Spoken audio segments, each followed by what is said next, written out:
del agua, y estamos unidos los de muy lejos, los un poco más cercanos y los de acá a la vuelta. Ahora voy a tratar de leerles.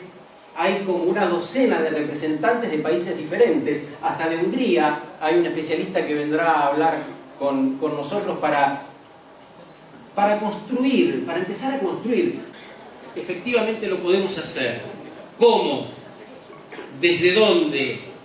¿Con qué planificación? ¿Cuál es la planificación necesaria? Eso es lo que trataremos de discutir, especialmente en este primer día, en el día de apertura acá en San Luis. Me parece que el entorno acompaña, ¿no? Están los cerros, el lago, la generosidad de las personas que nos reciben, la generosidad de la gente de San Luis. Así que los convoco a participar y disfrutar de este segundo Congreso Internacional del Agua. Entonces me gustaría decir que es posible un juego donde todos vencen. Es posible un juego donde toda la gente vence. Sí. Una más. Yo fui haciendo el juego más fácil y más fácil y más fácil para ustedes. No. Más difícil, más exigente, ¿no? Pero ¿por qué yo fui haciendo más difícil y más difícil? Y ustedes se reían y se reían y se reían más. Son masoquistas los argentinos. Sí. Lo que les invito a pensar, ¿qué ha hecho posible que el juego, que el jefe, que el gobierno o que el mundo le has retado más y más y más, y ustedes tuvieron como extenderse, ¿no? Y tuvieron más y más alegría. No es justo invitar niños y jóvenes a cambiar el mundo. Nosotros debemos estar haciendo eso, ¿verdad? Pero ya que les estamos invitando, por lo menos van a se divertir mucho. Y además no les invitamos a hacer el cambio, pero los invitamos a convencer a sus padres, los adultos, que ya quieren hacer el cambio, pero piensan que no tienen tiempo. Le vamos a dar su poder persuasivo o selectivo. Papá, no me gustas más. Si me amas de verdad, iba a salir en patinaje. El 22 de marzo es el Día Mundial del Agua y esto ha sido instituido por Naciones Unidas en el año 92. Y el gobierno de la provincia, por intermedio de San Luis Agua, que es una empresa del Estado provincial, ya es la segunda edición que organiza este importante evento, en su segundo año, ¿no? El año pasado fue el primer desafío y este año el segundo desafío de este Congreso Internacional del Agua, que ya pasa a ser, diría, una fecha fija dentro de nuestro calendario de eventos en la provincia de San Luis. Con esto estoy diciendo que ya tenemos que empezar a pensar en la tercera edición del Congreso Internacional del Agua del año 2014 en San Luis. Es una política de Estado. Y decir que es una política de Estado implica que se trabaja en planificación, que se trabaja en infraestructura, que se trabaja en el monitoreo del uso racional y sustentable de este recurso vital. El cambio hacia la sostenibilidad necesita líderes, porque muchas veces se habla, hablando de la educación de los hijos, que los niños imitan. No es verdad, o no solo es verdad que los niños imitan, imitamos todos, ¿no? Y por tanto, también las administraciones públicas necesitan organizaciones de referencia que quieran hacer, como se dice aquí en San Luis, la revolución del agua, y quieren hacer del agua una política de Estado, ¿no? Y que tengan la capacidad, como yo he visto acá, de lograr una de las mayores densidades de constructores del cambio hacia una gestión del agua sostenible que yo he visto nunca, ¿no? O sea que en ese sentido tiene que ser muy buena gente si es capaz de concitar a tan buena gente, ¿no? Hemos hecho muchas cosas bien, otras no tanto, pero también, a fuer de ser sinceros, lo que vemos es que nosotros andamos, pero los problemas corren. Y esto tiene problemas, ¿no? Los ríos, los acuíferos, los glaciares, los niños con diarrea gritan mucho, pero nosotros no acabamos de oír ese grito, ¿no? Y necesitamos un cambio masivo, profundo y rápido hacia un uso sostenible del agua. La otra tarea del siglo XXI es que nosotros y nuestros padres, la generación que hemos destruido una buena parte del patrimonio natural de este planeta, tenemos que regenerarlo para devolver a nuestros hijos y a sus hijos el patrimonio natural que nosotros recibimos. The initial output of ISO 224. La producción inicial de la ISO fue 3 normas. La primera, para evaluar el servicio a los clientes. La segunda, tenía que ver con la evaluación de los servicios de aguas residuales provistos. Y la tercera, con cómo evaluar los servicios de agua potable. Estos fueron desarrollados entre 2001 y 2007. Para las normas de gestión, la pregunta era, ¿cómo uno puede evaluar lo que se está logrando? En este caso, nosotros configuramos 4 etapas. Primera, ¿qué es lo que queremos lograr? ¿Cuál es el objetivo del servicio? Y una de ellas, del grupo de trabajo que produjo el tema del servicio al cliente, dijo, bueno, el objetivo es satisfacer las necesidades y expectativas de los clientes. La próxima pregunta es, ¿cómo uno definiría los criterios para realizar esta evaluación? Y uno de ellos puede ser el volumen de llamadas de clientes por reclamos, y el indicador de rendimiento sería el número de llamadas por reclamos que uno recibe como porcentaje de llamadas totales. Y uno así puede proceder a evaluar los servicios y el rendimiento del servicio prestado. La pregunta sería, ¿está aumentando o se está reduciendo el indicador?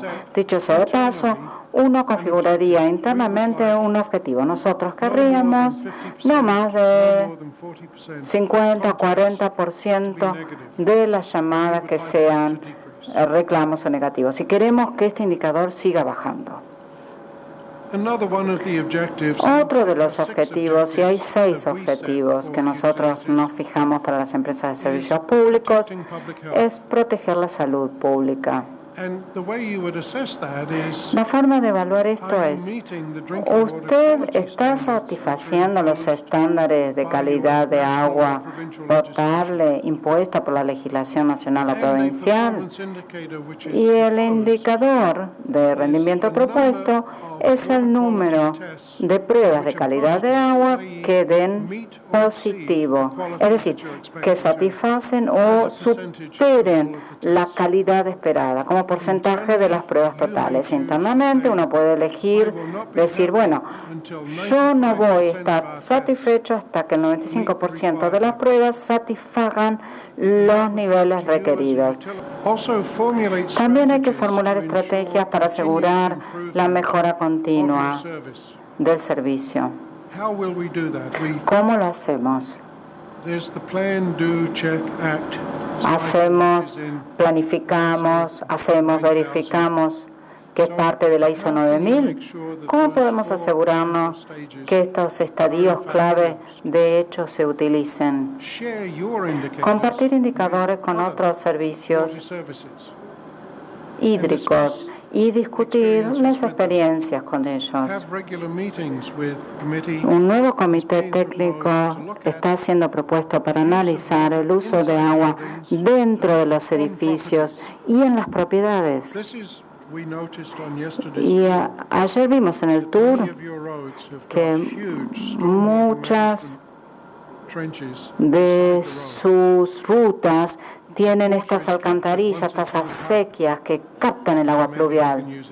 Quizás pudiéramos utilizarla también de muchas otras maneras. Muchas gracias. En muchas ciudades latinoamericanas, tal vez también africanas y otros lugares del mundo, existe una falta de planificación clara, desordenada, crecimiento de las ciudades desordenado, y eso solamente contribuye para la exclusión y para este tipo de situaciones críticas. Y en ese sentido, saber, en primer lugar, a dónde queremos llegar, visión de futuro, de medio y largo plazo, qué vamos a medir y cuáles son las metas. En relación también a la planificación, ya en la ejecución, es la gestión eficiente. Muchos, cuando hablamos sobre los indicadores de pérdida de agua en el sistema, diciendo que ciudades como Recife pierden más del 60%, estamos hablando más de la mitad del agua, más del 60% del agua ya tratada, que el poder público invirtió dinero para tratar, se pierde en el sistema antes de llegar al usuario, ¿no? Seguramente la ciudad de San Luis y otras ciudades van a tener interés en continuar este diálogo para entender cómo Tokio lo hizo, si lo pudo hacer, si otra ciudad lo pudo hacer, si se consiguió, ¿por qué nosotros no podemos? En Argentina tenemos el gran hábito de ser grandes consumidores de carne, entender lo que eso significa para el planeta, creo que es tal vez el primer paso en esa búsqueda. De servicios y bienes, hay un cambio en la dieta también, aumento de lo que de los residuos, la gente está desperdiciando mucho más porque también la dieta alimenticia cambia, más alimentos quiere decir más agua, escasez del agua en América Latina en particular es un problema creciente. El agua no es un recurso que uno solamente abre la llave en su cocina, en su baño, en todo lo que hacen diariamente. El agua no es como el petróleo, no hay sustituto. El agua es única. A nivel del planeta, a nivel del universo, el agua es única. No hay más de lo que tenemos. La plataforma ha reconocido 3 impulsores del cambio climático: la climatización, el crecimiento demográfico, el envejecimiento y el deterioro de la infraestructura. Los 4 desafíos principales son el incremento del estrés hídrico y el aumento de los costos de agua, la urbanización, los elementos extremos, el aumento del consumo del agua. Y acá tengo que mencionar una excepción que se aplica a Europa del Este. Debido al precio creciente del agua, se da la tendencia opuesta. Lo que aumenta el uso del agua disminuye con respecto al reuso. El tercero es los eventos extremos debidos al cambio climático, por ejemplo, periodos de sequía, inundaciones que se pueden dar incluso en un mismo año. Y el cuarto es las zonas rurales y subdesarrolladas que generan desafíos diferentes a los de las ciudades. Por ejemplo, acá tenemos que ocuparnos de encontrar soluciones descentralizadas en este caso. Todos saben que uno de los principales desafíos del sector del agua es el cambio climático, y estas cifras muestran los cambios de las precipitaciones y del runoff.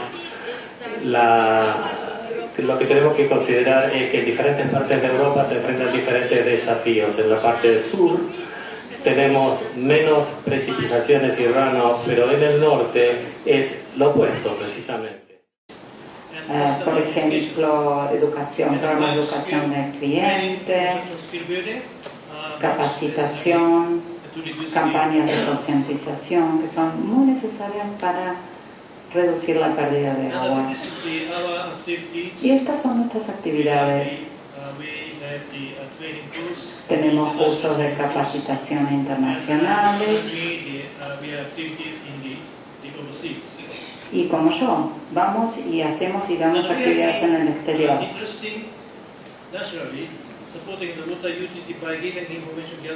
Nosotros también recopilamos información internacional en Estados Unidos, Corea, Vietnam, Indonesia, India, Malasia y otros países.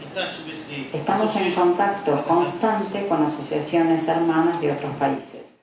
No quieren desperdiciar este agua potable, esta cantidad. Por lo tanto, debemos controlar las filtraciones, las pérdidas Realizando estas mediciones en los 6 estadios que mencioné. Haciendo eso, llegamos a esta tasa del 7,2. En Tokio hay muchísimos otros esfuerzos para reducir las pérdidas.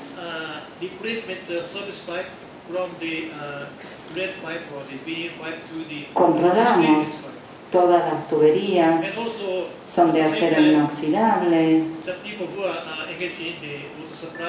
y los que están a cargo del suministro de agua se preocupan por detectar pérdidas durante la noche. Todos estos esfuerzos se realizan en los sistemas de suministro de agua de Tokio. Este panel va a buscar justamente reflejar la situación de cómo se va generando esta gestión comunitaria con distintas realidades en América Latina, y vamos a mostrar una partecita de eso con los invitados. Bolivia evidentemente es uno de los países que ha impulsado la necesidad de que el mundo reconozca el agua como un derecho humano.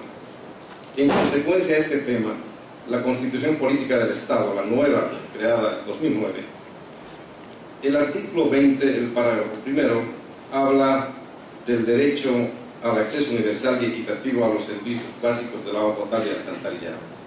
El párrafo segundo señala que los servicios básicos serán a través de entidades públicas, mixtas, cooperativas o comunitarias. Y el tercer párrafo habla de la necesidad de que el acceso al agua y el alcantarillado constituyen derechos humanos. A partir de esto, como es de conocimiento público y mundial, en Cochabamba se genera la famosa guerra del agua. A partir de este proceso de transformación en el servicio vital del agua y el alcantarillado, generamos un movimiento coercitivo asociativo. Esta realidad está también seguida de un proceso anterior en el que proyectos de desarrollo en la perspectiva del tema del agua no han sido atendidas por el Estado, ni las entidades municipales ni gubernamentales. Entonces, esta realidad también ha demorado el servicio eficiente en todas las organizaciones. Debo explicarles a ustedes que el trabajo básicamente es autogestionario.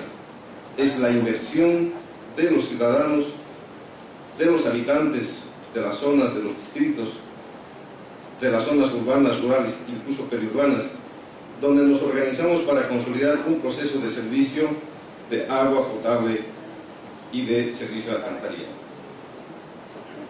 FENCOPAS, la federación, entre sus asociadas, tiene un impacto importante en el país. De los 10,5 millones de habitantes, nosotros atendemos al 54% de la población de Bolivia. Y esta presencia de las organizaciones comunitarias todavía no es reconocida por el propio Estado, porque da la coincidencia de que en Bolivia en este periodo se están generando planes metropolitanos de desarrollo en tema de agua y saneamiento. Este consorcio internacional está pretendiendo realizar un trabajo como si no existiera nada, como si no estuviera presente las organizaciones comunitarias con el servicio de aproximadamente más del 50%. Es una inversión fuerte de dinero. Lo que queremos es que se reconozca lo que existe, lo que ya hay en el país.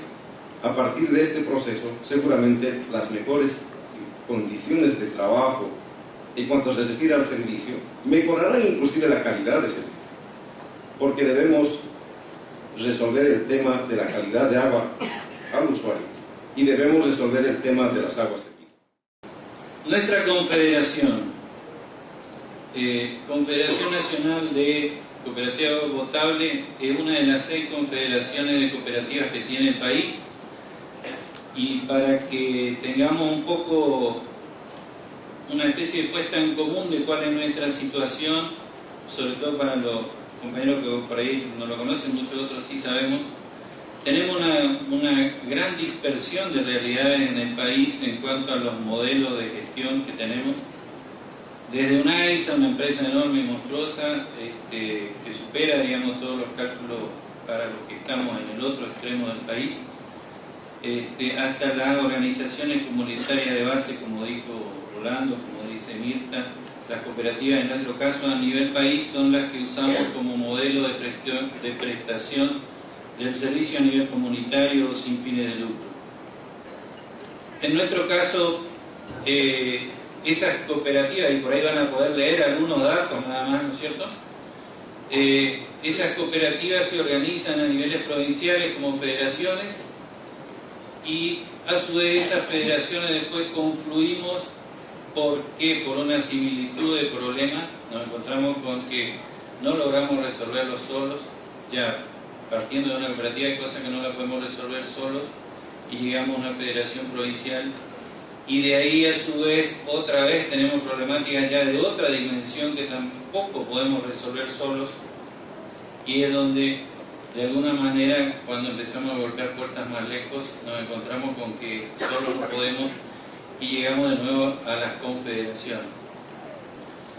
Fíjense que hay un detalle que habla claramente de cómo es nuestro modelo de país, digamos, porque las cooperativas no llegamos a las capitales de provincia, o sea, a las ciudades grandes en general, el interior y a veces el interior del interior. Esto es nada más que una breve referencia de una serie de problemáticas que nos aquejan, una serie de desvelos que tenemos muchas veces, y es lo que motoriza de alguna forma nuestra actividad. Tenemos tremendas dificultades, nada más que como para hacer alguna referencia, si nosotros tuviéramos que hacer expansiones, por ahí tenemos gravísimos problemas para acceder al crédito. Pero un solo comentario final me gustaría dejarles, que es algo que realmente nos trabaja día a día la mente, y el hecho de que si estamos solos estamos muertos, estamos fritos, digamos. De alguna manera el cooperativismo es nuestra herramienta y la usamos poco. Se ha llegado a una decisión de formar asociaciones departamentales y también hemos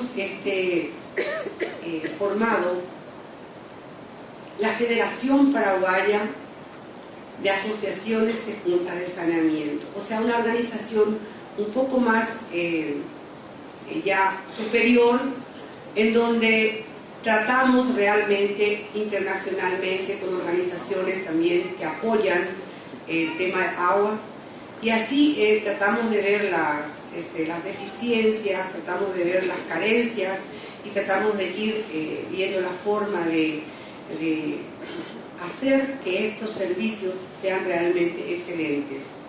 Yo les ruego que acá, cada una de las personas que están, vayan esta noche a consultar con su almohada. ¿Yo qué hago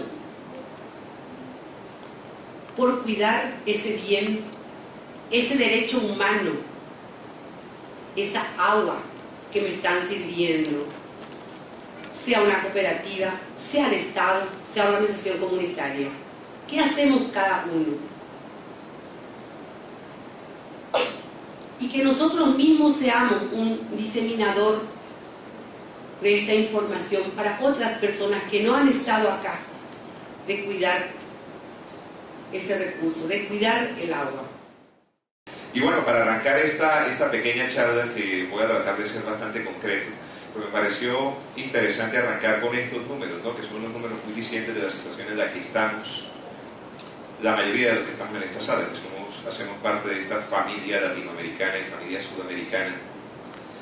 Y bueno, en particular esos números que hablan de que Sudamérica tiene el 12% de la superficie continental, el 6% de la población, y una de cada 4 gotas de agua dulce disponible está en nuestro territorio, nos hace ver la enorme riqueza que tenemos y nos hace pensar también en las presiones que vamos a recibir. Y por eso desemboca esta diapositiva en esta idea, ¿no? En esta idea que es una idea tremendamente complicada de llevar a la práctica, ¿no? Gestionar eficientemente la abundancia, que es lo que tenemos acá. Cuando tenemos escasez, la gestión óptima de la escasez de los recursos que son escasos es algo natural, es algo que viene casi dado. En cambio, la gestión de la abundancia es algo en lo que nos toca trabajar, y en particular en nuestro territorio nos tenemos que preparar para saber gestionar nuestra riqueza y nuestra abundancia. Lo que busca es eso, es sentar en la mesa a un montón de señores a hablar sobre agua y sobre gestión del agua. Uno de esos son mis compañeros, son los que me acompañan aquí en la mesa. Y justamente en la línea de abordar muchos de los problemas que ellos mencionaron, visibilidad, incidencia política, obtención de financiamiento, está muy bien orientado el hecho de implementar herramientas que hagan mucho más efectiva la implementación de la gestión integrada de recursos hídricos, visibilizándolos a ellos como unos actores muy importantes, pero haciéndolos también dialogar y concertar con los otros actores de la cuenca. Llegar a esa visión multisectorial, a conseguir sentarnos todos en la mesa, a hablar sobre sostenibilidad del agua. Lo que implica, esta visión multisectorial implica reconocer al otro, implica darle su peso relativo, implica visibilizarlo, implica valorarlo.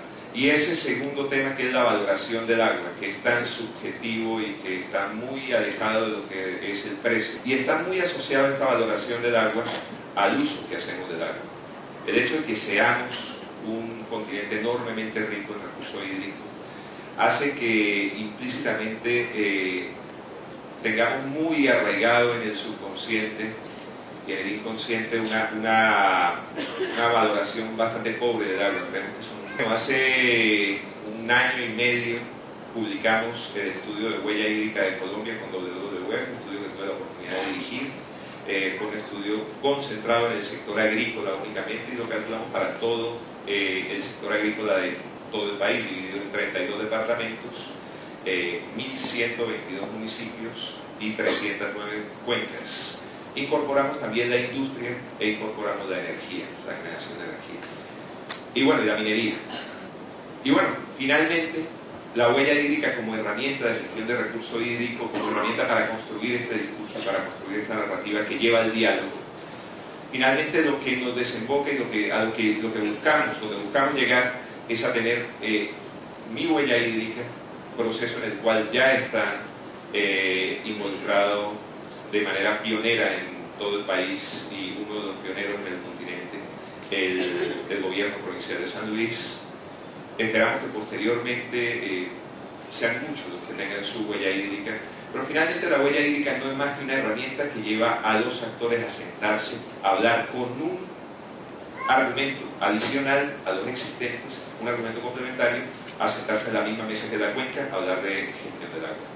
Recién hablábamos con Pascuala sobre los diques, ¿no? Que por ahí se hacen en un lado y nadie mira qué consecuencia tiene eso mucho más abajo, ¿no? Estoy hablando por ahí en el Amazonas y termina, y el problema se desarrolla en la Patagonia, ¿no? Con las aguas contaminadas lo mismo.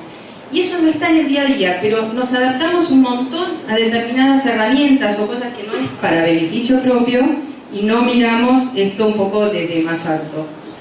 Pero con el problema del agua, me parece que nosotros nos hemos convertido en pasajeros del Titanic, y lamentablemente algunos estamos en la orquesta del Titanic, con muy buena música, pero sin ningún poder de decisión sobre lo que sabemos que va a ocurrir. Caminamos hacia una catástrofe y seguimos con la misma historia. La verdad, primero, gracias por invitarnos a este Día Mundial del Agua en San Luis, que es muy lindo. Yo hablo un poco como embajador de UNICEF en Argentina, que hace 20 años que trabajo, y antes de venir acá hice un evento donde se hablaba del principal índice de mortalidad infantil, que yo no lo sabía, lo aprendí hace un día, es el bebé prematuro. Hoy en la Argentina el mayor índice de mortalidad infantil es por el bebé prematuro. Ahora, el segundo en Sudamérica es la falta de agua.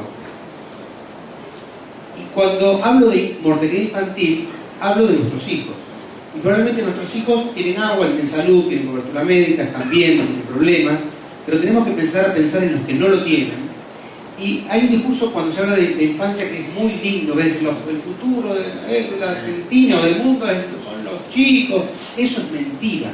Ningún chico con necesidades puede pensar en el futuro. Hay que hablar del presente de los chicos.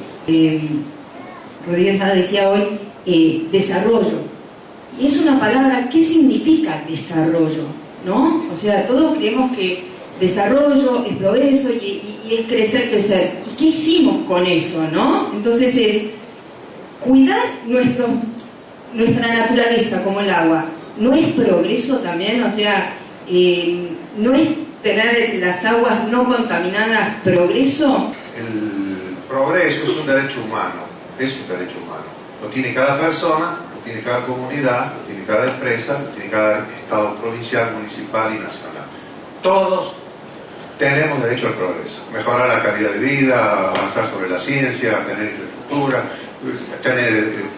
pero hay otro derecho humano, que es distinto.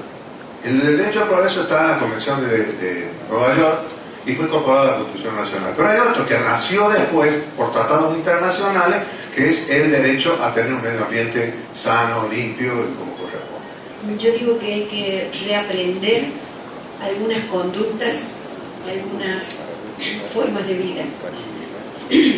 Hay que reaprender algo que seguramente lo tenemos dentro de cada uno de nosotros, pero estamos mirando mucho hacia afuera y poco hacia adentro. Digamos, si vos lo pones estos, absolutamente, es un tema claro acá de entender que la construcción de la solución necesita de todos, es responsabilidad compartida. Nosotros tenemos una responsabilidad hacia adentro, cada uno de su rol, pero también una responsabilidad del juntos, del trabajar juntos. Me encantó lo de pensar que es el progreso. Nosotros decimos en nuestra misión que es dar salud a través de la alimentación a la mayor cantidad de gente posible. Es incompatible esa misión de la compañía si el entorno donde vive la gente no es amigable. Entonces, esas son las coherencias que hay que buscar. Coherencias hacia adentro, de decir, bueno, a ver cuánto estás reduciendo todos los años la huella hídrica. ¿Dónde está tu horizonte de eficiencia en el uso de energía en general? Y aparte de eso, ¿qué haces por tu entorno y cómo te involucras en las discusiones de acceso al agua, las discusiones de manejo de basura, todo lo que estamos hablando hoy? Habrá empresas que se involucren antes, empresas que se involucren después, pero el camino es claro. Si no nos involucramos todos, no existe solución. Alguno va a pensar distinto. Hay que arreglar por los gestos, decir. Digo, este congreso es un gesto, es el segundo que se hace, que se hagan miles. Y son maneras de empezar a generar cambios, a que se hable de este tema, a que alguien se entere que hay un congreso mundial que se ocupa del agua. Digo, no es la solución, pero por lo menos es un camino que apunta a una posible solución. Y no sabemos acá de las 900 personas que están escuchando esto, ¿quién se va a ir con una idea revolucionaria para ayudar a solucionar un problema?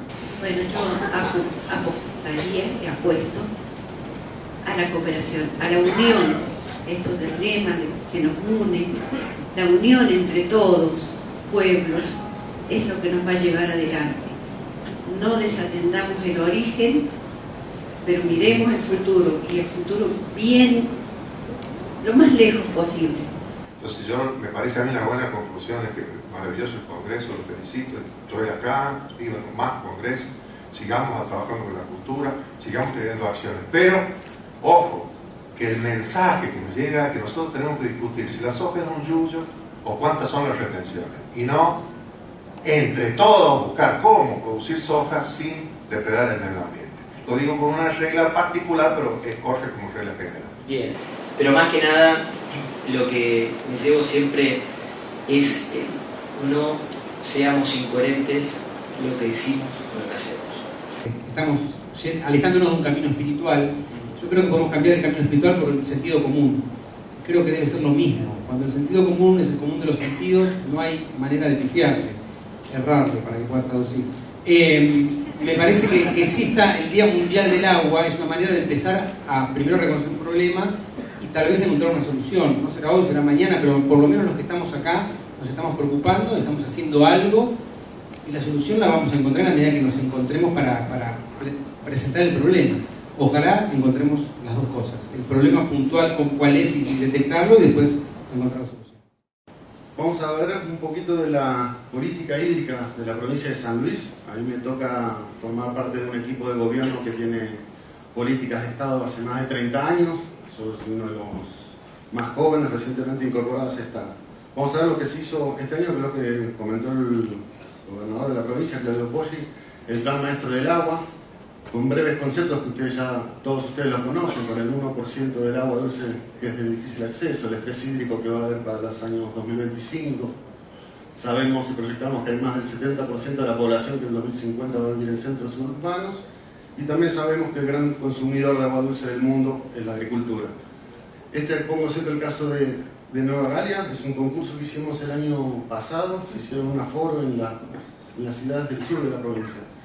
Luego de hacer una serie de capacitaciones en las escuelas para el concepto del ahorro del agua, la eficientización, conseguimos los mejores inspectores que podíamos encontrar, los chicos de la primaria. Nueva Galia en los aforos redujo un 40% su consumo de agua en un periodo medido con otro. ¿Con qué inspectores? Con los inspectores de los chicos de la primaria. Estas son las variables indispensables que nosotros consideramos para un progreso, para que San Luis siga creciendo sustentablemente como lo está haciendo. Uno es seguir garantizando la cantidad y la disponibilidad de agua. Dos, la importancia del cuidado del recurso, pero el cuidado como la máxima certeza que tengamos nosotros de la protección posible. La máxima certeza de la protección posible que podamos hacer. Después lo que comentó el doctor Alberto Rodríguez Sá, el Pacto de Progreso Medio Ambiente, donde el equipo de Medio Ambiente unos años atrás armó un pacto que involucra todos estos sentidos.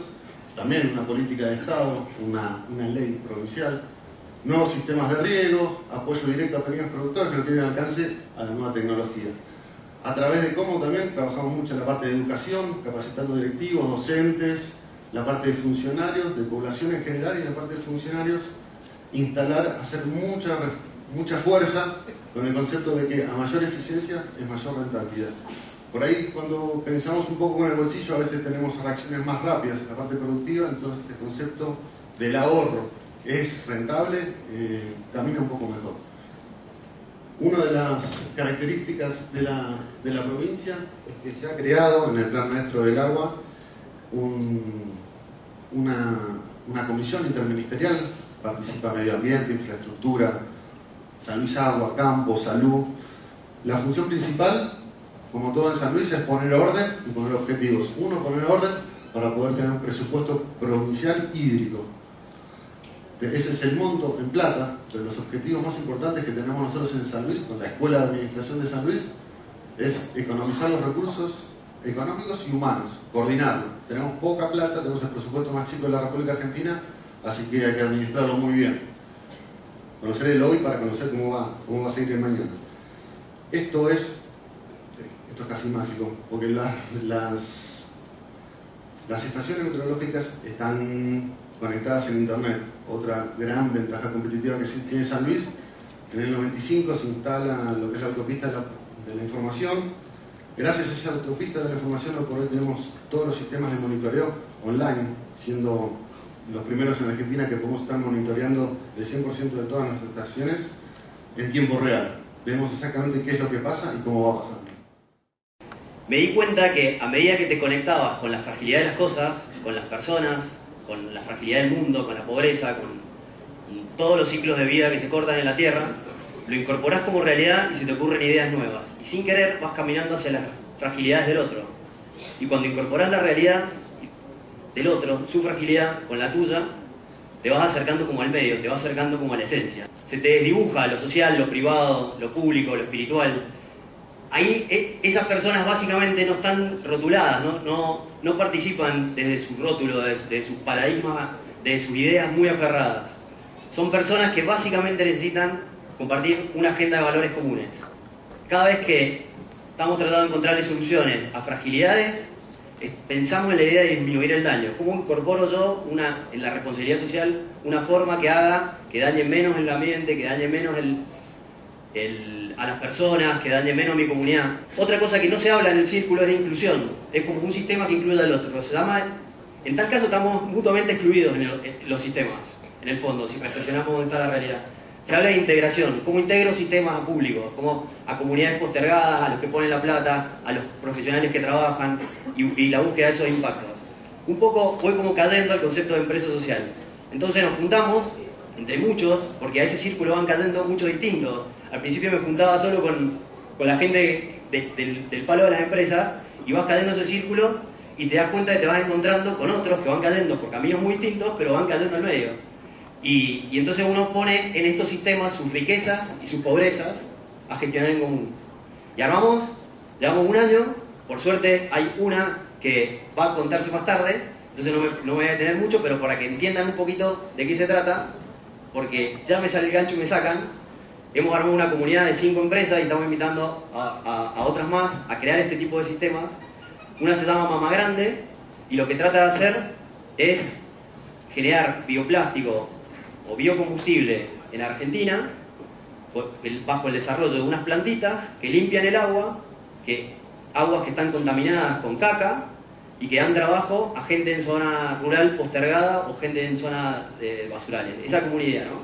Entonces, ¿qué? Una fundación, una empresa, una plataforma política, una plataforma de desarrollo humano, es un encuentro de seres humanos en su espiritualidad, en su esencia, es todo a la vez y ninguna exactamente a la vez.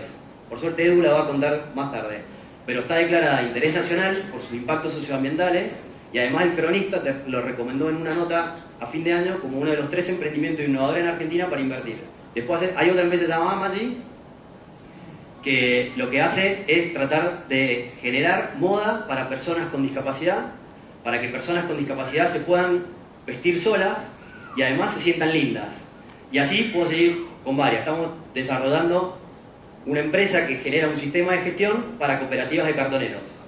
Y además está gestionada por personas que están rompiendo la brecha digital.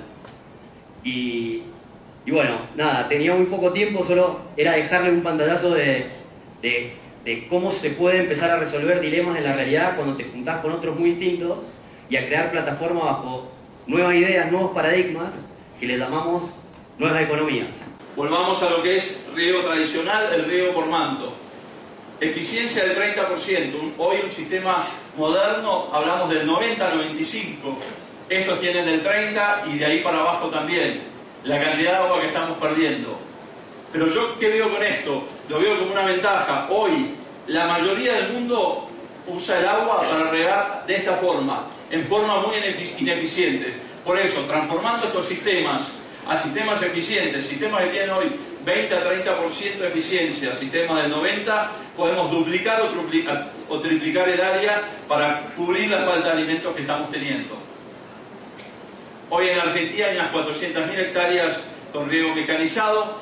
Para ser más eficientes y más sustentables, la rotación hoy en secano en Argentina es mucho más soja dependiente, con el 60% aproximadamente de soja. Cuando nos vamos a planteos bajo riego, el 82% lleva gramíneas, trigo, maíz y soja. Trigo y maíz.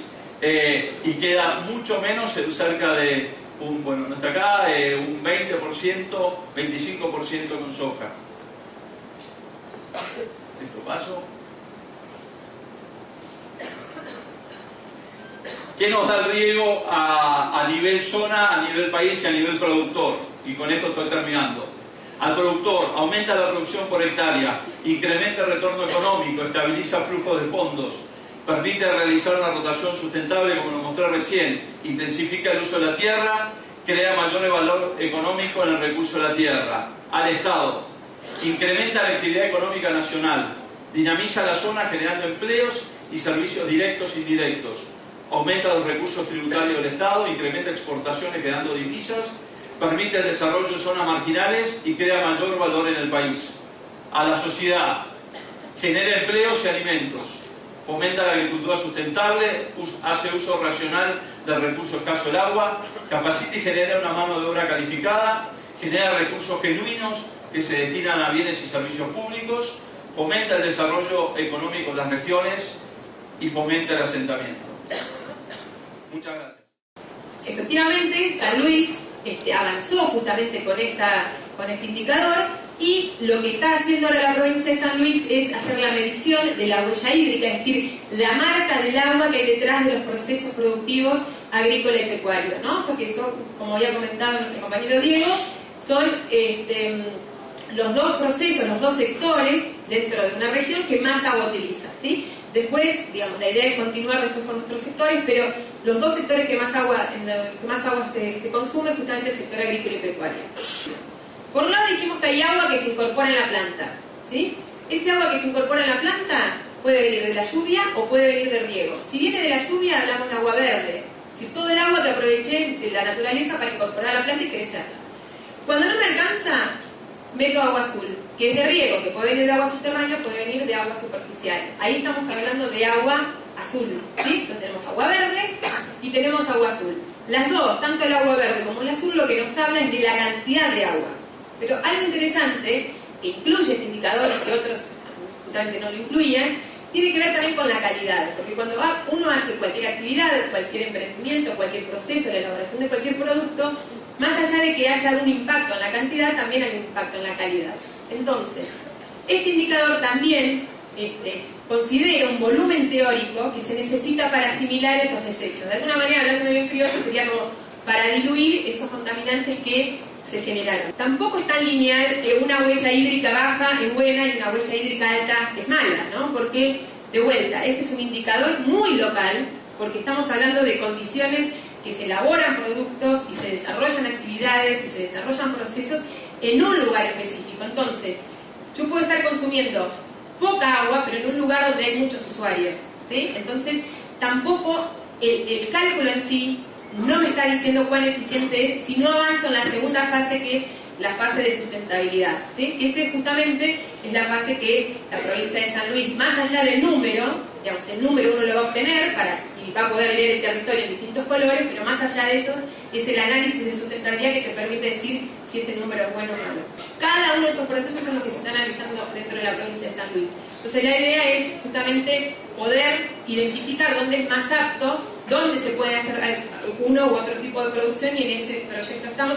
Así que yo espero que el año que viene nos inviten para poder compartir con ustedes los resultados del proyecto, que ya está buscando. Los principales objetivos de mi organización es analizar la problemática ambiental. Buscamos aumentar el impacto positivo de los proyectos juveniles ambientales, proporcionar herramientas para la integración de iniciativas a nivel nacional, a nivel internacional, y promovemos la participación de los jóvenes en la creación de nuevos proyectos. ¿Cuáles son nuestros ejes de trabajo? Tenemos educación y concientización, apoyo en la generación de iniciativas ambientales y la coordinación y centro de acopio de organizaciones medioambientales locales. La organización tiene alrededor de 1.300 jóvenes que están integrados en Google Groups, que reciben información, se distribuye muchísima información, y también realiza varios proyectos, campañas e iniciativas. Una de ellas que se hizo el año anterior fue la de Río Más Voz, que estuvimos coordinando en el Ecuador. Fue una campaña que se realizó en el 2011, justo por el Día Mundial del Agua, era marzo, mes del agua. Nosotros realizamos algunas capacitaciones a nivel nacional, entre ellos a colegios de la parte urbana y a colegios de la parte rural. Pero además de esto, durante estos talleres no solo quedamos en la difusión o en la entrega de información a los chicos que participan, sino también hacemos actividades ese mismo día, es decir, salimos a capacitar o a entregar material promocional en alguna de las avenidas de la ciudad. Además, dentro de estos procesos o de las actividades que hacemos en el tema del agua, tenemos la gestión de iniciativas. Esto fue un proyecto que hicimos con las universidades, fue generar afiches relacionados al tema del agua. Todos estos afiches se utilizaron después para este evento de aquí, el Festival Madre Tierra, que se realizó en el año 2012 con el apoyo de varias organizaciones, varias fundaciones, y el tema fue el agua y la comunidad. La cadena alimenticia, esa, no existe. En este planeta, por lo menos, las cosas son en red.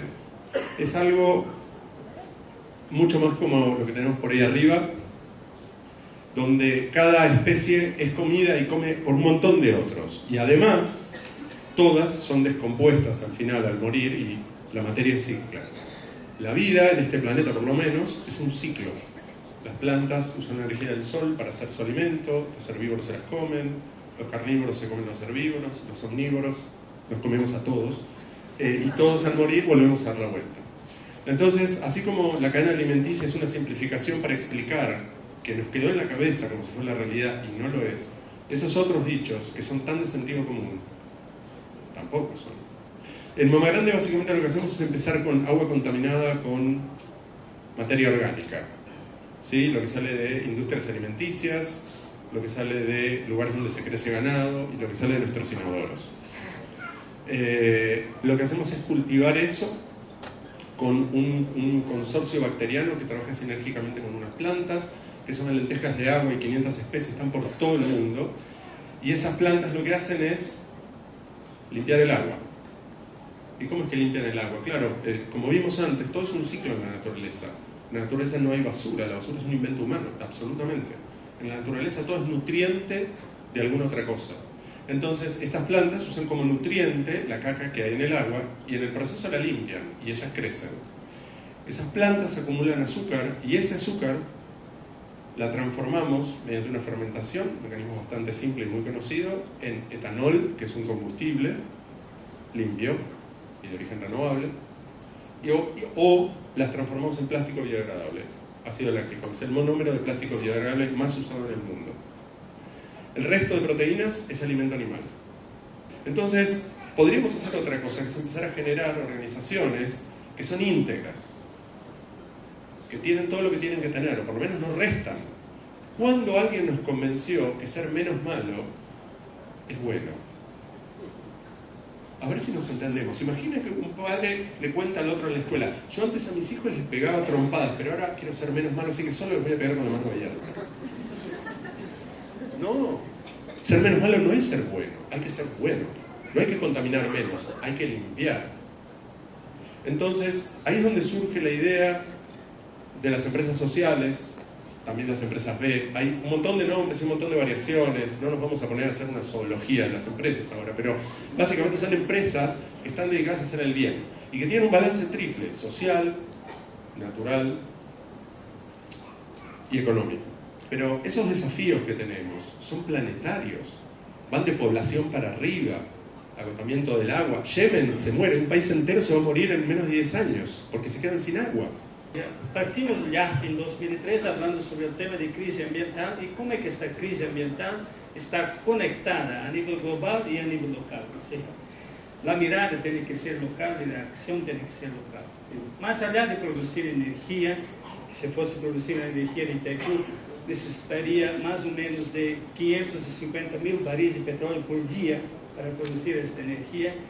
Incorporó la responsabilidad y así surgió el Parque Tecnológico de Itaipú, el coche eléctrico, la plataforma Itaipú de energías renovables, la Universidad para la Integración Latinoamericana, el Centro de Saberes y Cuidados Socioambientales para la Cuenca del Plata y también el programa Cultivando Labor. Un tema importante es la recuperación de la franja de protección de las nacientes, o sea, colocando las vallas en las riberas ya recuperamos 1000 y pocos kilómetros de matas ciliares, de franjas de protección, que por su vez secuestran carbono. Daría para ir de Foz do Iguaçu, que sería muy bien ir para Río de Janeiro, ¿no? Sostenible. Trabajamos con todos los colectadores de basura que por fin van recolectando aquello que nosotros estamos consumiendo y explotando en las calles y así por adelante. Entonces, organizando ellos en cooperativas, hoy son 25 asociaciones, 3 cooperativas que van colectando y hoy hay contratos ya en 3 municipios que están incorporando en la gestión de residuos sólidos del municipio la contratación de los catadores de basura para la colecta selectiva, ¿no? Este proyecto ya está siendo replicado cerca de la región de Yacyretá y ahora también estamos trabajando para hacer lo mismo en la región de Salto Grande con Uruguay y Argentina. Una mensaje entonces de la Carta de la Tierra, porque nosotros, nuestra generación de nuestros abuelos salió de 1 billón para 7 billones de habitantes en 100 años. Y nada más do que estamos experimentando o impacto destes 6 bilhões de habitantes a mais. E nossa geração tem a missão de firmar e alcançar, como diz a Carta da Terra, firme compromiso para cambiar as coisas. Levanten la mano los que si tuvieran la oportunidad hoy de contribuir, contribuirían. Muy bien. Bárbara. Bueno, así como a ustedes que sienten este compromiso, hay muchas organizaciones gubernamentales, no gubernamentales, cooperativas o juntas de agua, como se llaman en Paraguay, las OXAS, que hace años que vienen trabajando, tratando de llevar soluciones de acceso al agua en forma de aljibes, cisternas, pozos, molinos a estas comunidades. Pero lamentablemente todavía lo hacen de forma dispersa, de forma desarticulada, fragmentada. y estamos desaprovechando un potencial muy grande, un potencial sinérgico de trabajar en conjunto. Es por eso que hace algunos meses que Redes Chaco, que es una red de redes del Gran Chaco, Fundación Avina y el Movimiento Hoy Juventud, que es una red de organizaciones ambientales que estoy coordinando a nivel nacional, se propusieron poder pensar una campaña, una propuesta trinacional que pueda dar una solución definitiva, una solución efectiva a estas comunidades que todavía no han gozado del derecho al agua segura y del agua accesible en toda su vida. Entonces, nuestro target, digamos, de comunidades no son solamente aquellas que jamás han tenido agua, que jamás se ha realizado una intervención, sino también aquellas comunidades en las que se ha construido, por ejemplo, un molino, o se han hecho aljibes o otra tecnología que ha quedado obsoleta por alguna razón, porque todos sabemos que las cosas se rompen, y cuando en la comunidad no hay una capacidad instalada para poder repararlas, esa comunidad sigue sin acceso efectivo al agua. Entonces, como hay un montón de comunidades que a veces son cosas mínimas, son cosas muy básicas, pero que cuando se han realizado esos proyectos no se ha capacitado a la población, que es algo fundamental para hacer. Por eso SET0 también pone foco en algunos estándares que buscamos que se cumplan en todos los proyectos que se realicen, que son, por ejemplo, estándares de calidad del agua, que sea agua segura, agua apta para consumo, que sea con la participación de la comunidad. Inclusive lo ideal sería poder hacer procesos de autoconstrucción para que todos los vecinos se involucren, y como esos, bueno, respetando cuestiones de género, culturales, acceso efectivo, etc. Hoy se lanza también la web de SET0, que es una web informativa por ahora, pero que va a buscar ser en los próximos meses un gran portal interactivo en donde ustedes puedan subir toda esta información que mencionamos antes de comunidades sin acceso al agua, de proyectos de agua, tengan acceso a conocer las comunidades, las familias que ahí viven. Así que los invito a visitar esta página y a estar pendiente también de los avances que se van haciendo en este sentido. Me sumo al agradecimiento que hizo el ministro a todos los que han participado ayer y hoy de este Congreso del Agua, principalmente a los que han venido a visitarnos del resto de las provincias argentinas, del resto de los países sudamericanos, americanos y fundamentalmente también del mundo. Así que muchísimas gracias por haber venido y participado de este Congreso del Agua en San Luis. También